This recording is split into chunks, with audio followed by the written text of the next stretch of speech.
But using the slogan, they got through the USA Patriot Act, which removes many of our liberties.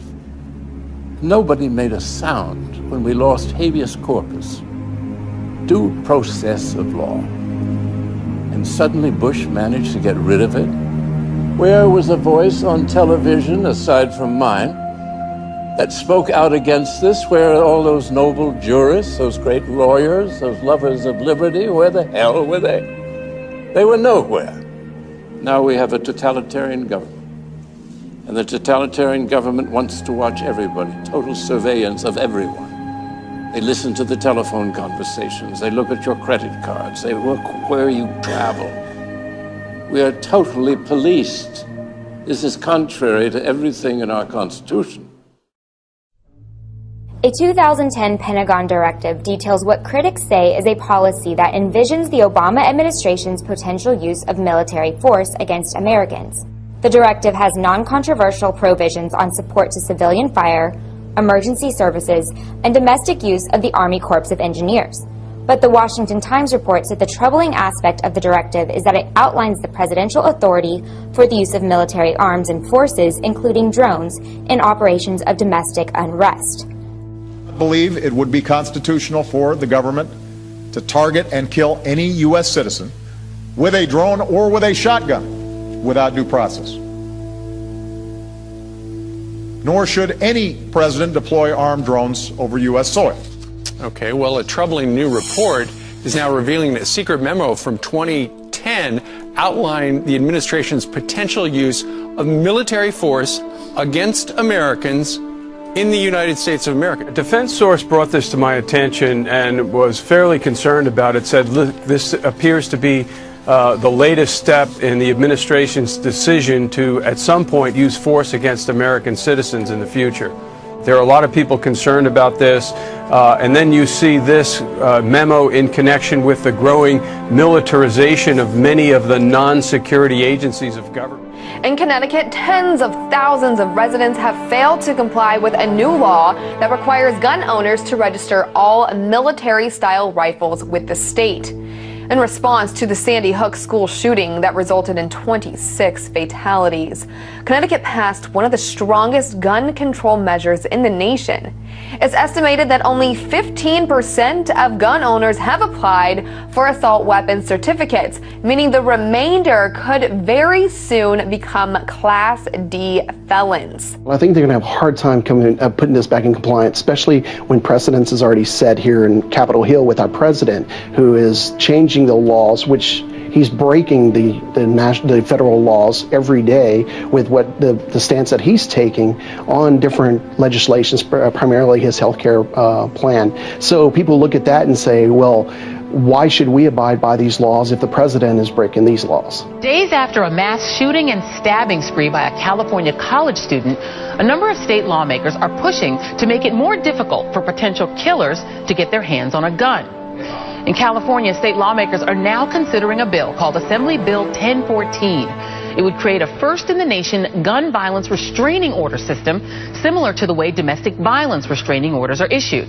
If granted, police could then temporarily seize any firearms the person already owned and add their name to a list of people prohibited from purchasing weapons. Tanks, guns, armor, all tried and tested on the battlefield. Now some of it is here in central Indiana on our streets, being used to keep us safe. It's surplus military hardware that's found a new home. Fox 59's Russ McQuaid tonight shows us how some of our local police departments are now armed for war. Surplus U.S. military hardware is coming home from the wars, being assigned to the streets and back roads of central Indiana to keep Hoosiers safe at a time of escalating homeland violence. Once it patrolled Afghanistan. Now it's an armored SWAT vehicle with windshields that can take a direct hit from a .50 caliber weapon, a gun turret up top, and the armor to protect at least a half dozen cops inside. When I first started, we really didn't have the violence that we see today. The weaponry is totally different now than it was in the beginning of my career. Plus, you have a lot of people that are coming out of the military that have the ability and the knowledge to build IEDs and to defeat law enforcement techniques. This is Congressman Hank Johnson. Georgia Congressman Hank Johnson is worried about Pentagon spending and small-town cops who have acquired helicopter parts and boats and bayonets and guns they don't need or can't keep track of, and he's ready to write clampdown legislation. We've been reporting about this all along. Police are arming themselves to fight against your average American citizen, conservatives, patriots, and definitely returning military. Why aren't people seeing this? Well, perhaps because their local news stations are massaging it into their brain that this is completely normal. According to the Pennsylvania State Supreme Court, police officers no longer need warrants to search a person's vehicle. The Pennsylvania Supreme Court ruled 4-2 that police officers can search a vehicle without a warrant. Critics say the ruling gives too much power to police and will infringe on citizens' privacy.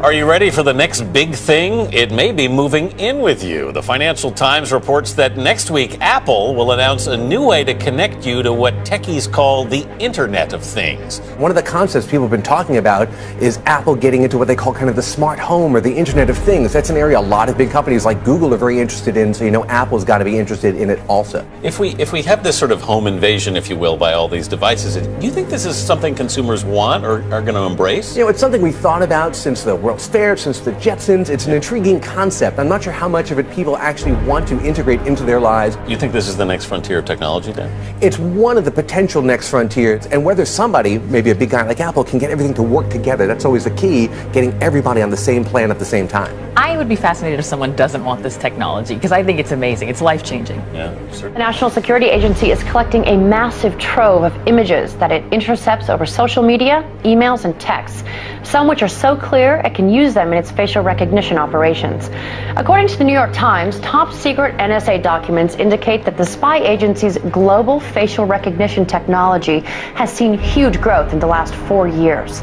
Millions of images are intercepted per day, only adding to the huge database of personal information the government can have on individuals, both American and foreign. Civil liberties advocates worry the program seems to be operating in a legal vacuum. Controversial new curriculum in New York schools still making waves in the education community. Last night, parents, teachers, and students came out to voice their concerns about Common Core.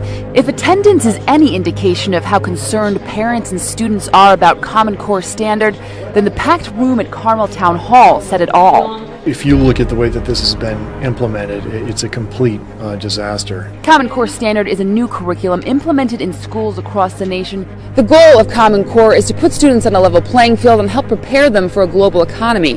However, many teachers and students say it creates a factory-like environment that stifles individual learning and puts pressure on educators to only teach to the test. And we're creating unneeded anxiety and really using our kids as guinea pigs in a failed experiment. We really need to put the brakes on Common Core. It was the testimony from the kids that had the biggest impact. I love to be creative and express myself, and they're not letting us do this. It's kind of just the same thing over and over again. Well, New York received $700 million from the federal government in exchange for accepting Common Core. 45 states, including New York, have implemented the curriculum in their schools.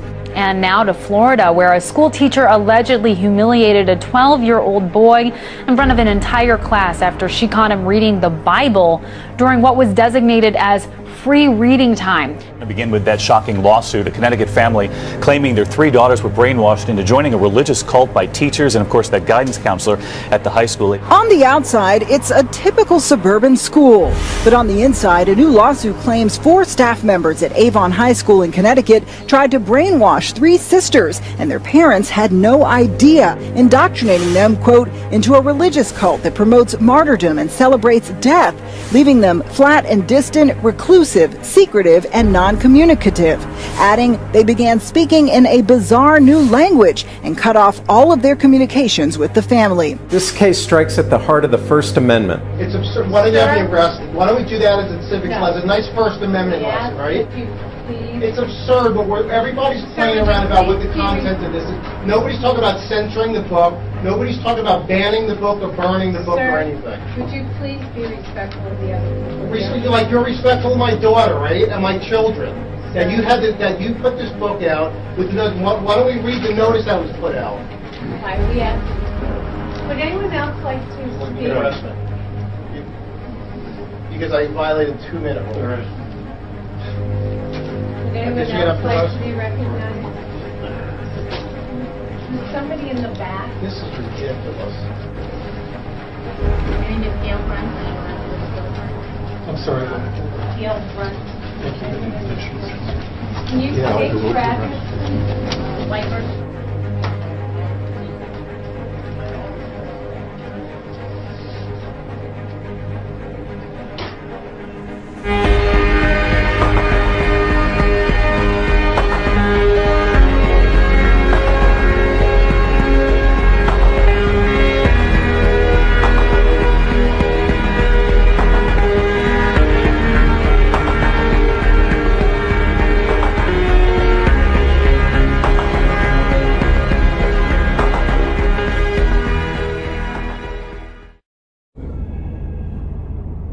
The world is changing with accelerating speed. This presents opportunity, but also new dangers. It will be your generation's task to respond to this new world. Where we face new challenges. This is the world you are graduating into. To lead in shaping a new world order for the 21st century. I was afraid the government would respond to the financial crisis by doing more of the same policies that caused it, which is more deficit spending, more cheap money, more central banking and central planning. And as a result, I think the U.S. economy is now poised for a much bigger collapse. I think that what's coming is a sovereign debt crisis and a currency crisis that will make the financial crisis of 2008 look like, the proverbial Sunday school picnic. Is it something that's affecting the economy right now? Oh, absolutely. The fiscal cliff specifically is one of the major ways in which the slow recovery that we have could be completely derailed. Hard landing in China, euro collapsing, problems in the Middle East, and fiscal cliff is probably paramount in that area. As a matter of policy, as opposed to an apocalyptic way And the to most get there. important price is interest rates, which have to go up. That is but the no price. one wants to let them go up because the banks will fail. We currently have no price integrity in any asset in America. And we're on the precipice of collapse. That's right. where we are. So This system is in collapse, and it's unbelievable, and most people don't even see what's going on. If you watch CNBC, if you actually pay attention to the U.S. media, they will always tell you there's green shoots or it's going to be a recovery. There's no chance of that. You don't think there are any signs of that? It's not possible. We're in the last days of this financial system in the U.S. This is Zimbabwe. When it starts to collapse, it's going to happen very fast. If people don't start to wake up to what's going on, they're going to get hurt in this collapse. But this is where it's going now, that we have to now just get as far away from the U.S. and from the Western world because this collapse is going to be messy. We've got to ask ourselves, why are the feds preparing for a war against Americans? Why have they bought now more than 2 billion bullets, all kinds of arms and ammunition, and now more than 2,700 tanks to patrol in America and keep order? We're told it's because they love us. We're told it's to keep the peace and to increase safety. But of course, we also know from Army documents, from Homeland Security reports, and a lot of other information that it's really to occupy America and prepare for a civil unrest and a total economic collapse that will include gun confiscation. The rise of the warrior cop. So, what do you mean? Our cops are getting increasingly like soldiers. They're being dressed like soldiers, they're being armed like soldiers, they're sent out in the streets told they're fighting a war. And when you do that, we shouldn't be surprised when we see some of the results we've seen at the lead-in, where they start treating American citizens more like enemy combatants than citizens with rights. Meaning, mostly you're talking about these SWAT team raids. Over the last probably 20 years, there's been about a 1,500% increase in the number of SWAT raids in the U.S. Often is 10 or 20 guys dressed in black, heavily armed. I mean, they look like a military squad. I mean, they look like a unit that would invade a village in Iraq looking for insurgents. Speaking of the police state, which 9/11 ushered in, A 16-year-old is questioned by FBI officials over a YouTube video that he uploaded. According to Justin Hallman, a 16-year-old, after having uploaded a YouTube video which highlighted how America was slipping into a police state, he was visited by FBI officials. Police state. Ask one of them why they're here. What's up, nigga? Police state.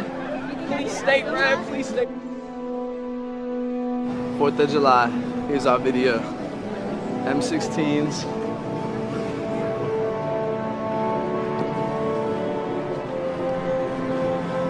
Because we don't live in a police state, sir. Martial law has not been established in this country. The door, sir. He's got his hand up. You're gonna kick my door. You kicked my door down.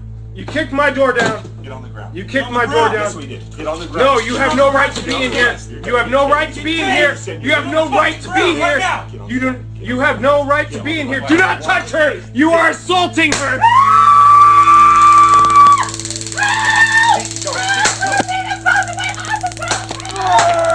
Yeah, I didn't open up the door. I would open up. Now they're barging in my door for what reason?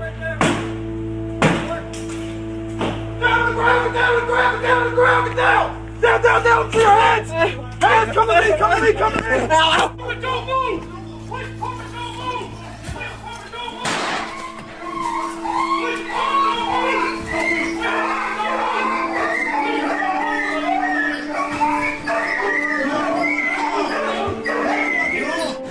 If what we saw in response to bombs was that, what will the response be in the wake of something bigger? Is that when we'll see martial law take effect across the country? And more importantly, will people just accept it entirely out of fear? It was never meant that we would have this gigantic police force from the federal government. I mean, we had martial law up there. FBI and all these agents coming in and closing things down, going into people's houses. The police state is staring us in the eye, and it's getting more and more imposed upon us and more imposed on society every day. More and more people are waking up faster and faster and faster. I think it could very well come to that based on the things that are happening in the news, and we're seeing, the collapse of our economy, so many different things happening. I have spoken with one federal agent, and the information succinctly boiled down is this. There is an event coming, Steve, in the very near-term future that is going to affect the United States of America to its very soul. That what is being planned as you and I are on the air tonight, and what has been coming together into that old term, the perfect storm, is literally brewing right over our heads. It is and includes military maneuvers in the United States, military actions that are forthcoming, and that will be so deep and so penetrating that the United States will never be the same. Who have heard about the NSA spying on us all and think, no big deal. I'm not a terrorist, so I have nothing to worry about. Think again. Because we are all potential terrorists, according to the American government. You can't just do these kind of things. And this one is not only repealing the principles of liberty, but it's destroying the Constitution. All of these invasions of our personal privacy under the guise of protecting us, they're just wrong. And it's no longer about keeping us safe. This is about keeping us safely under the government's eye. And it is clear the government is watching all the time. Oil looks higher. Gold looks higher, currencies look weaker. More about this currency crisis you see erupting. What does that assume about what's going to happen to the dollar? Well, it assumes that the dollar will utterly get destroyed and become virtually worthless. I don't know how that inevitably resolves itself. It may resolve itself in some type of a global currency crisis. And then if the global currency crisis unfolds, then inevitably you get I guess an alignment under a global world government, a new global currency, and a new world order. Growing debate in Washington following reports that some U.S. senators are now considering an immigration bill that would force all U.S. workers to carry around biometric ID cards. Well, it is an idea that is now raising some serious concerns among privacy advocates. Through the advancing market of biometrics, technology that uses physiological and behavioral recognition to identify people. A system touted as a national security necessity is being used to build a database where the biometric identity of millions of Americans will be gathered and stored. We really need to attack this in a comprehensive kind of way, not some knee-jerk reaction like sticking something in someone's finger to verify who they are and whether or not they can be employed in this country. The U.S. Department of Homeland Security has been buying up massive amounts of ammunition. Americans are wondering why. Do you think this is a sign that they're preparing for some sort of mass civil unrest? If you look at what the Department of Homeland Security has been purchasing over the last year, it comes out to like 1.6 billion rounds of ammunition, more than 7,000 fully automatic assault weapons, 2,700 MRAP type vehicles, and now drones. Those are instruments of war. Department of Homeland Security's, who are they going to fight a war against? Would I participate in assisting the feds coming into states and going into homes and taking everybody's gun away? And I said, I would not be a part of something like that. And I said, one of the reasons is I wouldn't want to get shot, because the American people are only going to put up with so much before they push back. And I said, if the feds tried to do that, disarm this country, I said, you would see an uprising and maybe a version of the Second American Revolution.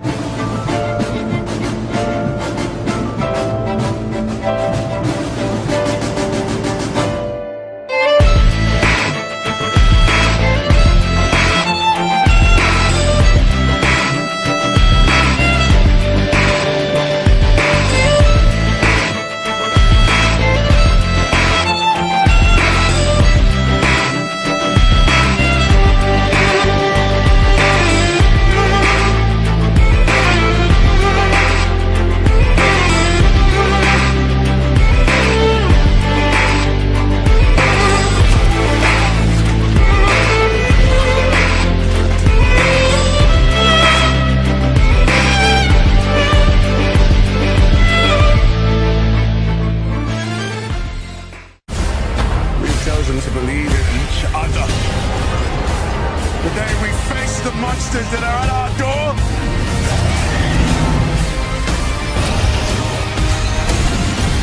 Today we are canceling the apocalypse.